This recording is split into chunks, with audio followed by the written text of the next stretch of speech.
Паутиной сердце тронешь, обнимаешь, убиваешь, но чувство логикой не скроешь, ты над собой контроль теряешь. Hello and welcome to the latest episode of the Good Dram Show with me, Chris Goodrum. Right, okay, this afternoon, it's rum time again. Now, I know that the rum episodes of the show don't get quite so many hits as the whiskey episodes, and but, you know, I like a bit of rum. I enjoy it, and there was a damn good reason for why I'm doing a rum episode of the show this week, and indeed another one next week. Basically, back in August,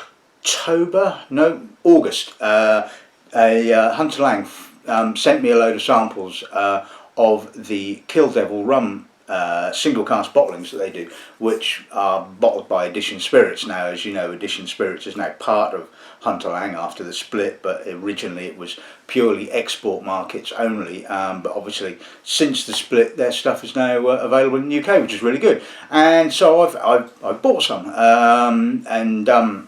I thought really good opportunity to do an episode of the show. One of the nice things about the samples was there was a number of samples from distilleries that I've never tasted from before, so that was quite interesting.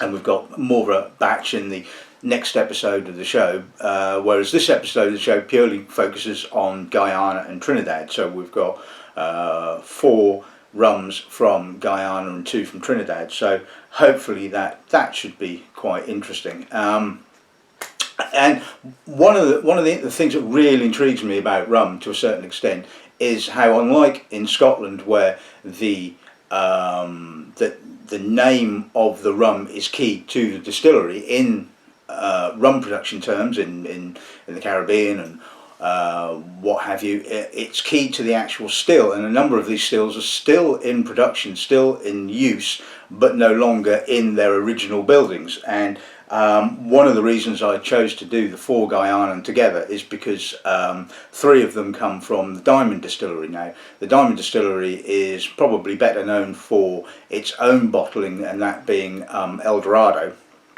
But one of the things you may or may not know about it, that particular distillery, that of the 9 stills that it has on the premises, 5 are from other distilleries. So you've got basically the ex-Port-Morand double wooden pot still. You've got the ex-Versailles distillery single wooden pot still. You've got now before we go any further, if you remember, I had some issues with a certain Guyanese distillery that I could not pronounce, but I've now discovered actually how you pronounce it. It's I-Flot. Doesn't look like it, but there you go, that's how it's pronounced. So it has 2 Savile column stills that once were originally in the I-Flot distillery, and we've got a bottling of that distillery in the tasting, so that should be interesting.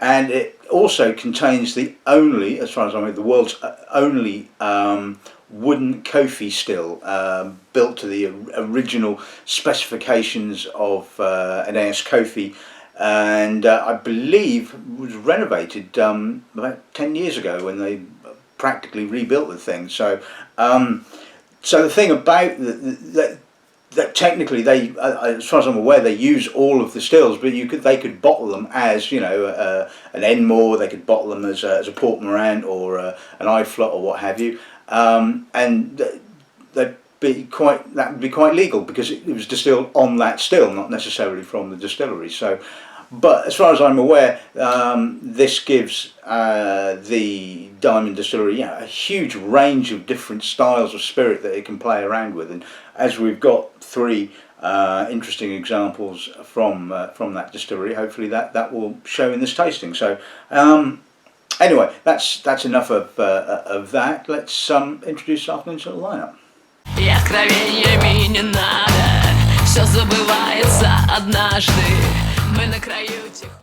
So first off, we're going to kick off with the 2 Trinidadian samples. The first one is an 11-year-old. It was distilled in 2005.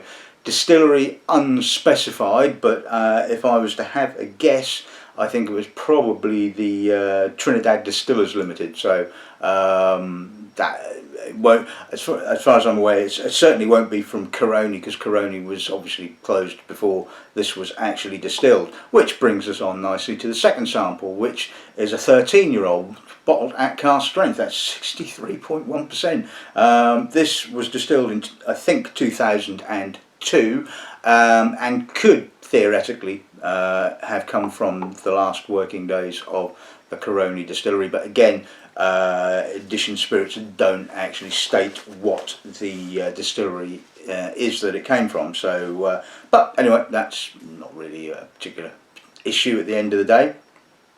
And then we're going to move on to the 4 Guyanan samples. We're going to do them in a slightly odd order, because obviously, as you can see, 2 are pretty light and 2 are pretty dark. So we're going to kick off with, again, the cask strength bottling. This is the 12-year-old, bottled at 63.9. This is from the Diamond Distillery, and I think it was probably distilled in 2003. And judging by the lightness of its colour, I would guess this is possibly column still distilled. So, but obviously we'll figure that one out when we come to taste it.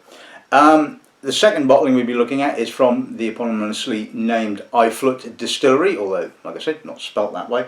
This is a 16-year-old, which I think was distilled in 1999. It's bottled at 46%, and again, judging by the colour, I'm pretty certain that is going to be from the Kofi stills. So then we're moving on to the 2 of the darker ones, which I would guess, judging by the colour, are probably pot still distilled. So this is a 15-year-old, again from the Diamond Distillery, possibly distilled in 2001 and bottled at 46%. And finally, possibly the jewel in the crown, so to speak, a 24-year-old.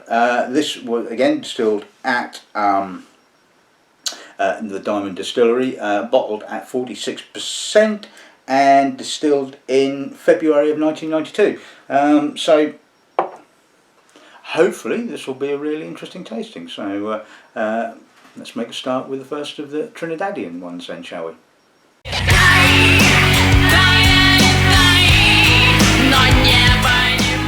Right, okay, so let's see what the nose gives us on this then, shall we? Now it has that nice column still light kind of character with a sort of slight high tone note, some sort of sultanery kind of dried fruits, a little bit of burnt wood, but it's got a lovely elegance to it, lovely crisp, almost kind of grain-like kind of character, which I often sort of tend to find in column still distilled rums, because they come off with that little bit of grainy kind of character. There's a little bit of tropical fruit, a little bit of banana, and a little bit of oiliness as well. It's just a lovely nose, you know, lovely, fresh, crisp, aromatic. Not too much in the way of the sort of more oxidised dried fruits, because obviously, you know, it's only 11 years old. So, but it's a lovely sort of lovely nose. Yeah, really nice. Palate.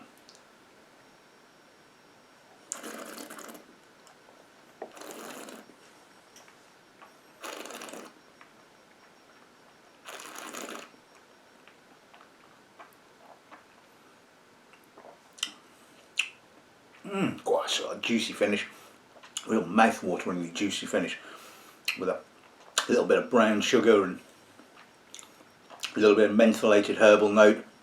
But it kind of kicks off nicely with some light dried fruits, again quite elegant, slightly high toned column still kind of character, bit of spice, a bit of grip to it. Again, a little bit of tropical fruit, not too much in the way of oxidised fruit like the nose was kind of getting at. So yeah, really enjoyable, really sort of nice, light, easygoing, pleasant. Yeah, that's good starter.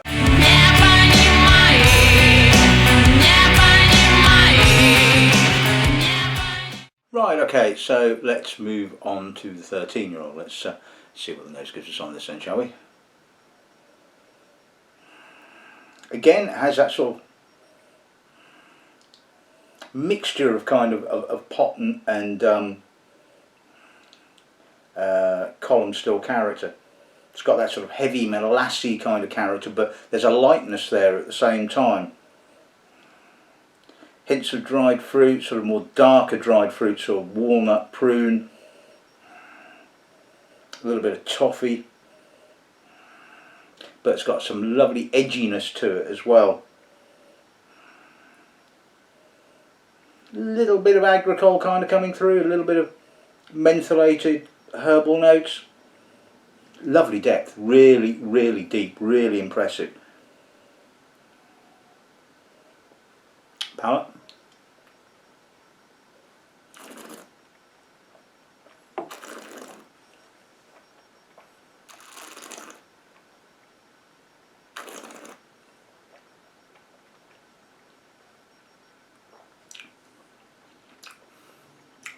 That doesn't taste like it's 60-odd%. I mean, yes, it's a little bit short on the finish as the alcohol kind of masks it a little bit, but that is really easy to drink, dangerously so in actual fact. Again, the palate is quite rich, it's full, it's got lots of dried fruits, molasses, pot still character, really spicy. I'm salivating like nobody's business. I mean, yes, partly that is going to be down to the alcohol, but oh, that is intense. Loads of spice, a little bit of chocolate, toffee. Lovely balance of sweetness, of rich molassy kind of character, and a little bit of agricole kind of herbalness. Really, really nice. I'm going to put a little drop of water, although there isn't an awful lot left of this, but we'll put a little drop of water with it and see if that makes any significant change. A little more perfume coming out now, a little bit more aromatic possibly, maybe not quite so pungent.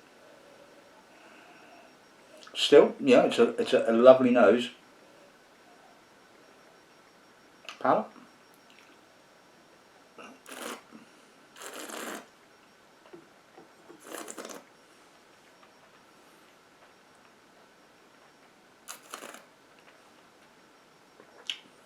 Oilier, heavier possibly, a little bit more weighty molasses character, more spice, a little bit of citrus on the finish, less of the herbal notes in actual fact, and more molasses, more fuller. It's that's just a really very, very good rum. Unfortunately, neither of those two are actually available. Just going to quickly check which ones have actually got in stock. Oh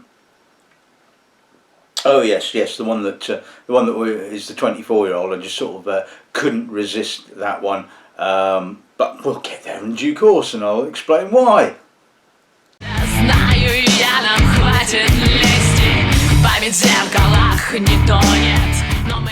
Right, okay, so let's move on to the first of the four Guyanese bottlings. This is the 12-year-old, cask strength, 63.9%. So let's see what the nose gives us then, shall we? Pungent, aromatic, pretty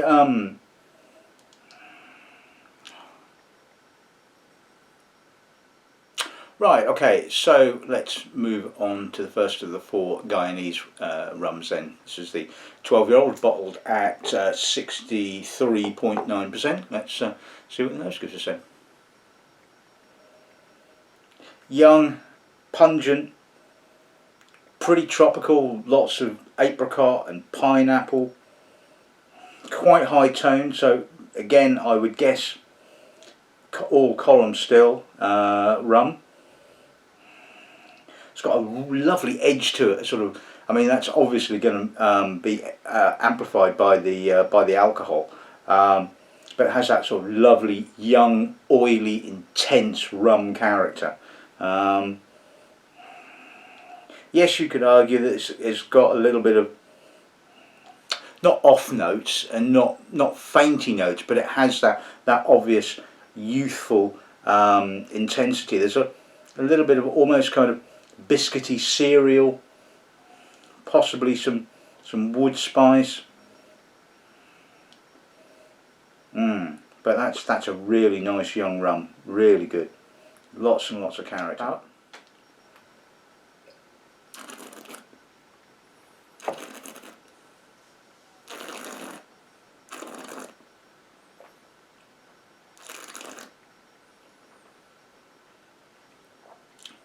Now that does taste like it's over 60%.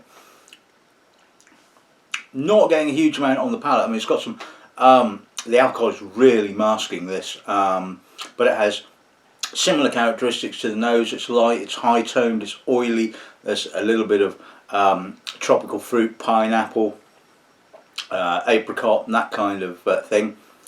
Loads of spice on the finish, real spicy intensity, which is obviously being enhanced by the alcohol, but kind of getting a bit of banana now, right on the end. So this definitely is going to need a little drop of water, and we shall see how it changes then.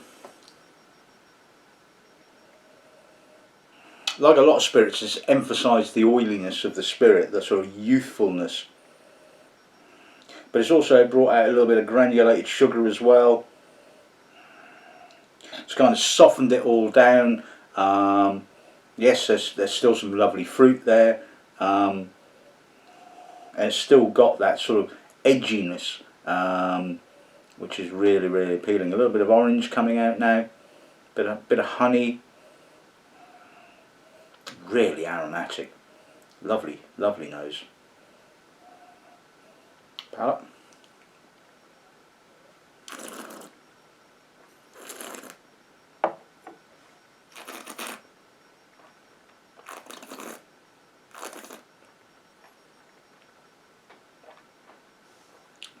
Well, that's really released the sugars. Loads of granulated sugar now, kind of sprinkled over that wonderful tropical fruit. A little bit of spice, a little bit of a grippiness on the finish, but that's got a lovely intensity. That's got a really good character. That's good rum.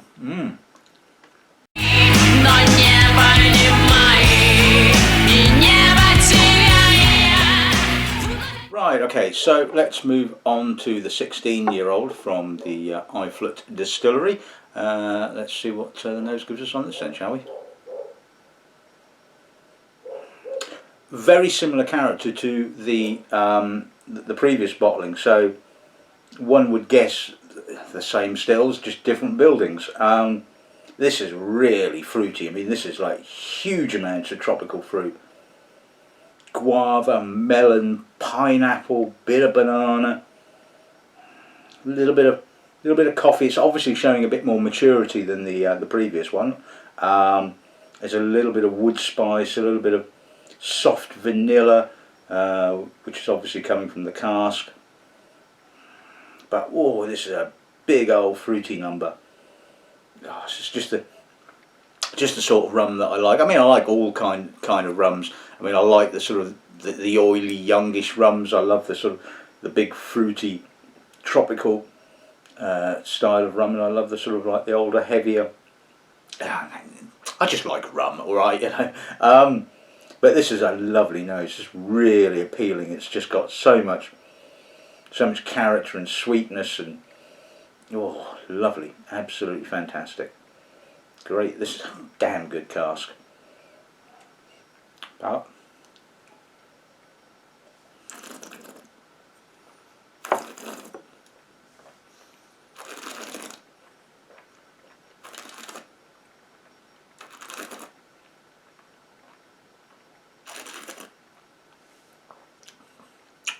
More oak on the palate, more creamy vanilla to start off with. It is slightly suppressing that youth, well, not youthful, huge fruit character, but it's still got that.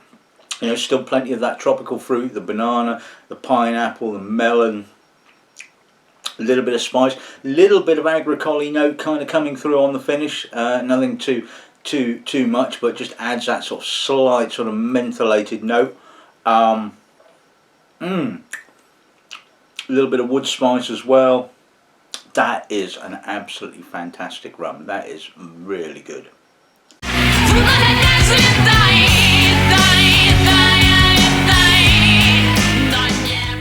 Right, okay, so let's move on to the next bottling we have, which is from the Diamond Distillery. It's the 15-year-old. Now, again, judging by the colour, guessing this is probably pot still, but we shall see. Has that sort of heavy pot still molassy kind of character. It's got some lovely maturity, some lots and lots of wood smoke, almost peat smoke. It's got that sort of medicinal note running through it. Dark treacle, molasses, dark dried fruits, but it's balanced. There's a lovely kind of citrus freshness kind of just kind of coming through. It's just giving it a bit of a lift, so it's not too heavy, not too sweet.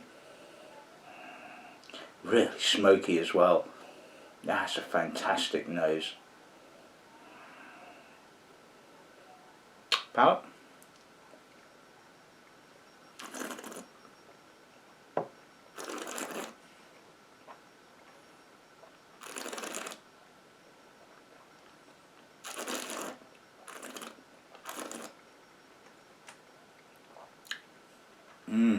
Creamy smooth, but a bit edgy on the finish. The spices have got that grippy edginess to it. It's slightly biscuity as well, which is quite unusual.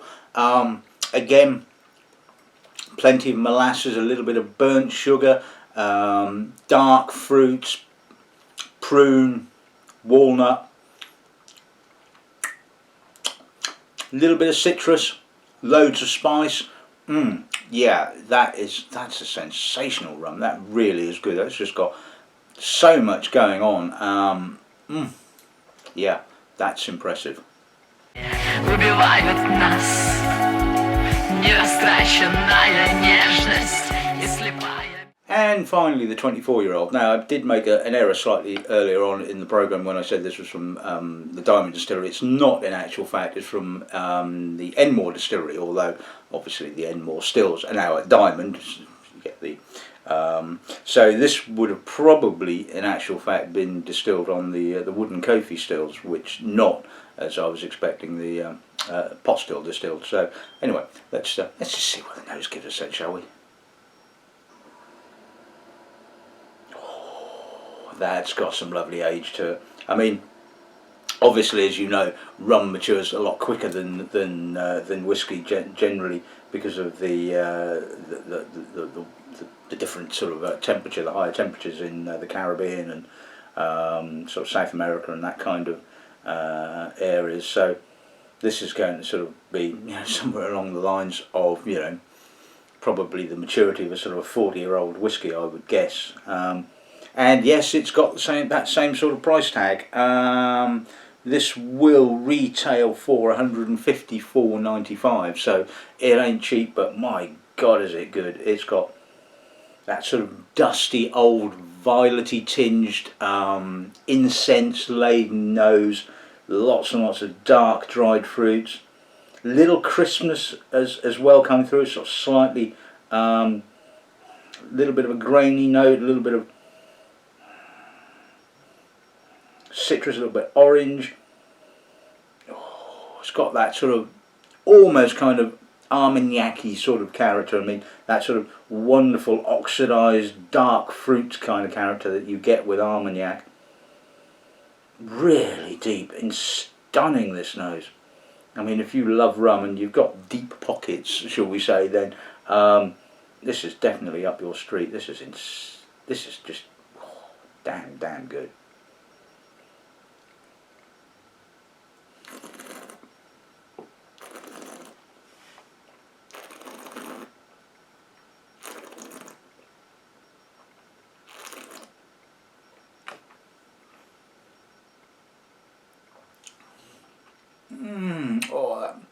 finish has got that just lovely sort of wood smoke, dried wood toast, little bit of vanilla, loads and loads of dark oxidized fruit, sort of walnut, prune. Oh, that's got some lovely spice. Wonderfully intense, but just beautifully balanced. I mean, yes, I mean it's bottled at 46% rather than, which is probably going to be close to cask strength, I would imagine, at that sort of age. Oh, it's got a lovely juicy finish, but like I said, more about the wood smoke and spices and woody notes, which again would kind of lead you to believe that it's been distilled in the wooden Kofi stills. Oh, that is just damn good.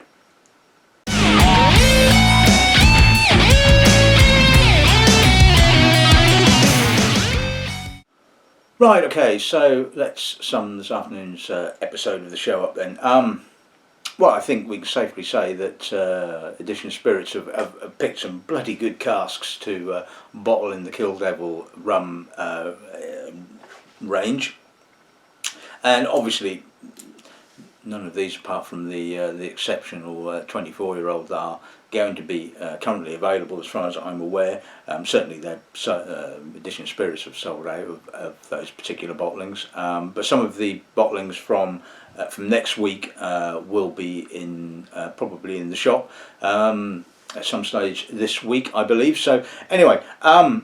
Yeah, the two Trinidad bottlings, yeah, lovely young rum, with all that sort of wonderful kind of character, the oiliness, the intensity. Yeah, it's got an edge to it, but I mean that is what young rum kind of gives to you, and really enjoyable.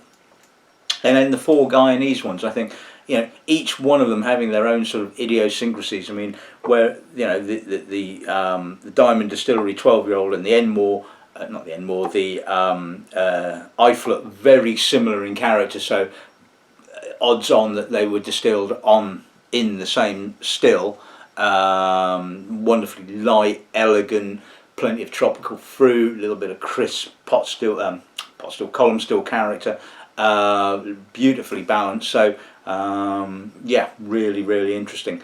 And the 15-year-old, yeah, like I said, that's probably more pot still, a lot heavier, weightier, but again sort of like really intense character. And then you throw in the 24-year-old, which has a pot still kind of character, huge kind of weighty molassy kind of character, but like I said, probably distilled on the Kofi stills, the wooden Kofi stills. So loads and loads of wood spice, smoke, that kind of character, but really intense, really nice. So yeah, interesting, great stuff. Hope you've enjoyed this week's episode of the show. I do apologise for the sunshine at the beginning of the video. I should have probably put the covering up earlier on, but the sun wasn't out then. But anyway, hope that's not spoilt this week's episode of the show. I hope you've enjoyed it, and all that's left to say is good afternoon and good ramming.